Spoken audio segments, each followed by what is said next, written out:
Hi friends, please subscribe to Amravati Media and press the bell icon for more latest updates.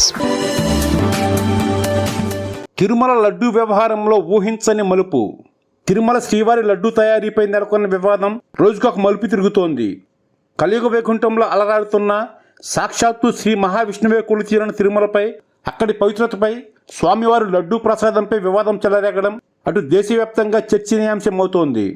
కోట్లాది మంది హిందువుల ఆరాధ్య దైవం తిరుమల శ్రీ వెంకటేశ్వర స్వామి వారి లడ్డూ ప్రసాదం తయారీలో నెయ్యికి బదులుగా జంతువుల కొవ్వు, చేప నూనెలను వాడారంటూ ముఖ్యమంత్రి చంద్రబాబు గత వైఎస్ఆర్ కాంగ్రెస్ పార్టీ ప్రభుత్వంపై ఆరోపణలు గుప్పించిన విషయం తెలిసిందే.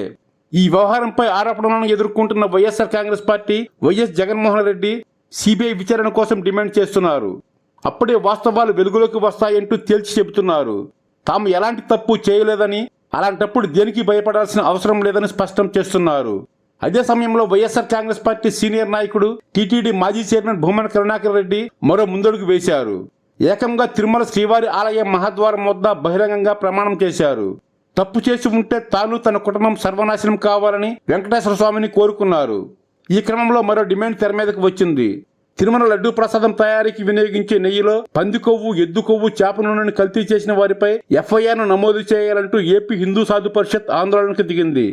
పెద్ద ఎత్తున ధర్నా చేపట్టింది. టీటీడీ అడ్మినిస్ట్రేషన్ భవన్ వద్ద ఈ ఉదయం సాధు పరిషత్ ప్రతినిధులు ధర్నాకు దిగారు. అక్కడే బైఠాయించారు, శంఖానాదం చేశారు. ఈ ఉదంతానికి కారణమైన వారిని ఎట్టి పరిస్థితుల్లోనూ వదలకూడదని, వారిపై అత్యంత కఠిన చర్యలను తీసుకోవాలంటూ నినాదాలు చేశారు.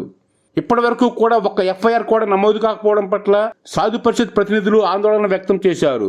రోజు ఆరోపణలు చేస్తున్నారే తప్ప దీనికి కారణమైన వాళ్లపై చట్టపరంగా ఎందుకు చర్యలు తీసుకోవట్లేదంటూ నిలదీస్తున్నారు. కేసులు పెట్టకపోవడం అర్ధరహితమంటూ మండిపడుతున్నారు.